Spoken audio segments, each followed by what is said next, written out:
اور ایک گروہ جو سب سے برا ہے نا، جو یہ قادیانی حضرات ہیں، وہ زندیق جو گروہ ہے نا، جن کا جرم زند کا ہے، یہ کفر سے بھی اور منافقت سے بھی بڑھ کر یہ اس طرح سب دین کی استعمال کرتے ہیں، قرآن کو مانتے ہیں، رسول اللہ کو ماننے کا اظہار کرتے ہیں، دوسرے مسلمانوں سے بڑھ کر دین کے عاشق بنتے ہیں، مگر دین کے سارے مفاہیم اور جو ہے نا دین کے بیان کی باتیں سب کو بدل دیتے ہیں، ان کو ایسے رنگ میں پیش کرتے ہیں کہ لفظ وہی رہتے ہیں،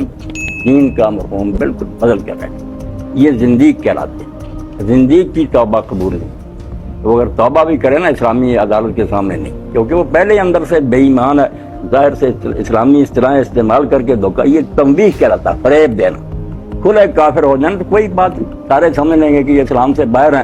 جس کی مرضی دھوکہ کھاتا پھرے، پتہ تو چلتا ہے کھلے دشمن۔ جو رہے دیندار، نمازی، حج کریں، زکات دیں، سب کو رسول اللہ کو ماننے کے دعوے کریں، آیات قرآن کی پڑھیں، مفہوم بدل دیں ان کا۔ اس کے لیے آپ کو میں دعوت دوں گا کہ یہ قادیانی حضرات کے بارے میں نرم گوشہ جو ہے نا، کہ صرف ان کا جرم ختم ہو گیا، انکار، یہ نہیں۔ آپ کو اگر تفسیر صغیر ہی مل جائے نا مرزا بشیر الدین محمود حمائل، آپ حیران ہوں گے کہ قرآن جو ہے نا ایک مما بنا ہوا، لڑکا لکھا ہوا، لڑکے سے مراد اور ہے، مچھلی سے مراد اور ہے، دین کو انہوں نے بالکل مذاق بنا۔ یہ زندیق لوگ کہ الفاظ قرآن کے ہیں، مفہوم ان کا ایسا بدلتے ہیں، آپ حیران ہو کر تفسیر پڑھ کر سوچیں گے یار ایک قرآن کا بیان ہو،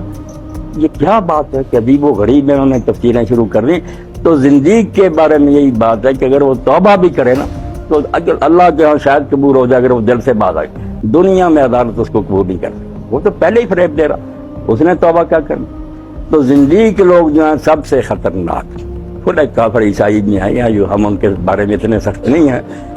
ہم سے الگ فریب نہیں دیتے، یہ مسلم بنتے ہیں، بالکل سب کچھ اسلام والا کرتے ہیں اور دین کا بالکل ستیہ ناش کرتے ہیں۔ ان زنادیق کے بارے میں المہدی عباسی خلیفہ نے اسی لیے عارف الزناد کا، اس زمانہ میں بھی پڑھے لکھے لوگ اسلام میں گھسے ہوئے تھے، دین کو تباہ کر کمیٹیاں بنائی شہروں میں، ایک ایک کو ڈھونڈ کر قتل کیا۔ بے ایمان تھوڑے کافر ہو جائیں چلو نہیں، اسلام کا زندیق بن۔ اسی لیے شاہ ولی اللہ رحمۃ اللہ علیہ فرماتے ہیں کہ کافر سے اصلی سے زندیق برا، فریب دیتے